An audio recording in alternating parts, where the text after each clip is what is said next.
Hi ಎಲ್ರಿಗೂ ನಮಸ್ಕಾರ. Welcome back to my YouTube channel. ಎಲ್ಲರೂ ಹೇಗಿದ್ದೀರಾ? ಐ ಹೋಪ್ ಎಲ್ಲರೂ ಚೆನ್ನಾಗಿದ್ದೀರಾ ಅನ್ಕೊಳ್ತೀನಿ. ಎಲ್ಲರೂ ನನ್ನ ಯೂಟ್ಯೂಬ್ ಚಾನಲ್ನ ಸಬ್ಸ್ಕ್ರೈಬ್ ಮಾಡಿ, ವಿಡಿಯೋನ ಲೈಕ್ ಮಾಡಿ, ಹಾಗೆ ಶೇರ್ ಮಾಡಿ. ಇವತ್ತು ಸಿಂಪಲ್ ಆಗಿ ಟೊಮೆಟೊ ರಸಂನ ಹೇಗೆ ಮಾಡೋದು ಅಂತೇಳಿ ನೋಡುವ. ಕಟ್ ಮಾಡಿ ಇಟ್ಕೊಂಡಿರುವಂತಹ ಕೊತ್ತಂಬರಿ ಸೊಪ್ಪು, 4 ಹಸಿಮೆಣಸು, 1 ಒಣಮೆಣಸು, ಶುಂಠಿ ಬೆಳ್ಳುಳ್ಳಿನ ಜಜ್ಜಿ ಇಟ್ಕೊಂಡಿದ್ದೀನಿ. ಕಡೆಗೆ ಬೇವಿನ ಸೊಪ್ಪು, 3 ಟೇಬಲ್ ಸ್ಪೂನ್ ಆಗುವಷ್ಟು oil, 3 table spoon rasam powder, 1 table spoon ಅರಿಶಿಣ, ಅರ್ಧ ಟೇಬಲ್ ಸ್ಪೂನು ಸಾಸಿವೆ, ಅರ್ಧ ಟೇಬಲ್ ಸ್ಪೂನು ಜೀರಿಗೆ, ಇಂಗು, ಕಡೆಗೆ ರುಚಿಗೆ ತಕ್ಕಷ್ಟು ಉಪ್ಪು, ಬೇಯಿಸ್ಕೊಂಡಿರುವಂತಹ ತೊಗರಿಬೇಳೆ, ಕಡೆಗೆ 4 ಟೊಮೆಟೊನ ಚಿಕ್ಕದಾಗಿ ಕಟ್ ಮಾಡಿಕೊಂಡು ಒಂದು ಬೌಲಲ್ಲಿ ಇಟ್ಕೊಂಡಿದ್ದೀನಿ. ಕಡೆಗೆ ಒಂದು ಗೋಲಿ ಗಾತ್ರದಷ್ಟು ಹುಣಸೆ ಹಣ್ಣನ್ನು ನೀರಲ್ಲಿ ನೆನೆಸಿ ಇಟ್ಕೊಂಡಿದ್ದೀನಿ. ಇವಾಗ ಯಾವ ರೀತಿ ಮಾಡೋದು ಅಂತ ನೋಡೋಣ. ಮೊದಲಿಗೆ ಒಂದು ಸ್ಟವ್ ಮೇಲೆ ಒಂದು ಪಾತ್ರೆ ಇಟ್ಕೊಂಡು 3 ಟೇಬಲ್ ಸ್ಪೂನು ಎಣ್ಣೆನ ಹಾಕಿದ್ದೀನಿ. ಎಣ್ಣೆ ಕಾದ ನಂತರ ಇದಕ್ಕೆ ಬೇವಿನ ಸೊಪ್ಪು, ಉದ್ದಿನಬೇಳೆ, ಕಡೆಗೆ ಅರ್ಧ ಟೇಬಲ್ ಸ್ಪೂನು ಸಾಸಿವೆ, ಅರ್ಧ ಟೇಬಲ್ ಸ್ಪೂನು ಜೀರಿಗೆ, ಕಡೆಗೆ ಜಜ್ಜಿಟ್ಕೊಂಡಿರುವಂತಹ ಬೆಳ್ಳುಳ್ಳಿ ಮತ್ತು ಶುಂಠಿ, ಕಡೆಗೆ 1 ಒಣಮೆಣಸು, ಕಡೆಗೆ ಸಣ್ಣದಾಗಿ ಕಟ್ ಮಾಡ್ಕೊಂಡಿರುವಂಥ ಟೊಮೆಟೊ ಇದೆಯಲ್ಲ ಅದನ್ನು ಹಾಕಿ, 4 ಹಸಿಮೆಣಸು, ಕಡೆಗೆ 1 ಟೇಬಲ್ ಸ್ಪೂನ್ ಆಗುವಷ್ಟು ಅರಿಶಿಣನ ಹಾಕಿ ಚೆನ್ನಾಗಿ ಮಿಕ್ಸ್ ಮಾಡಿ ಒಂದು ಪ್ಲೇಟಿಂದ ಚೆನ್ನಾಗಿ ಮುಚ್ಚಿಡಿ.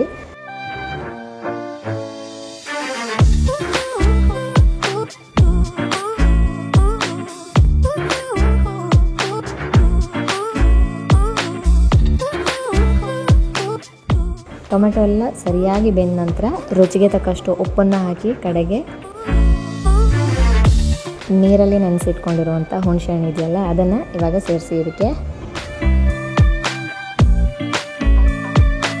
ಊಟಲ್ಲಿ ತಿರ್ಸ್ಕೊಳ್ತಾ ಇರಿ, ಇಲ್ಲ ಅಂದರೆ ಮಸಾಲೆ ಎಲ್ಲ ತಳ ಹಿಡಿದು ಬಿಡುತ್ತೆ.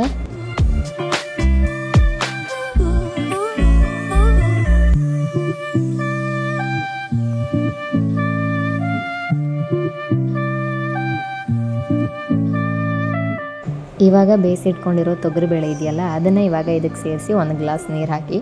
ತುಂಬ ನೀರು ಹಾಕಕ್ಕೆ ಹೋಗಬೇಡಿ, ಯಾಕಂತ ಹೇಳಿದರೆ ಟೊಮೆಟೊ ತೊಗೊಂಡಿದ್ದು 4 ಆಗಿರೋದ್ರಿಂದ ಜಾಸ್ತಿ ನೀರು ಹಾಕಿದರೆ ಸಾರು ತುಂಬ ತೆಳ್ಳಗಾಗ್ಬಿಡುತ್ತೆ.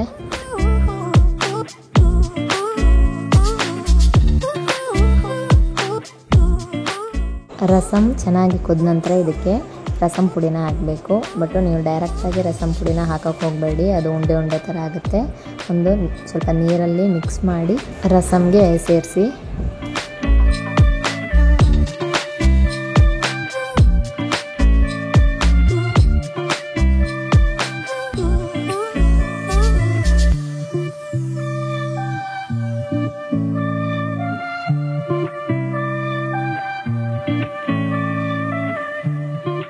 ರಸಮ್ನ ಚೆನ್ನಾಗಿ ಕುದಿಯಕ್ಕೆ ಬಿಡಿ. ಕುದ ನಂತರ ಇದಕ್ಕೆ ಕೊತ್ತಂಬರಿ ಸೊಪ್ಪನ್ನು ಹಾಕಿ,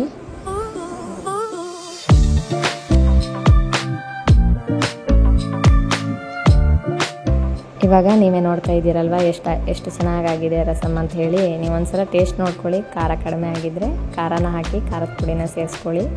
ಉಪ್ಪು ನೋಡ್ಕೊಳ್ಳಿ, ನಿಮ್ಗೆ ಎಷ್ಟು ಬೇಕು ಅಷ್ಟು ಹಾಕ್ಕೊಳ್ಳಿ.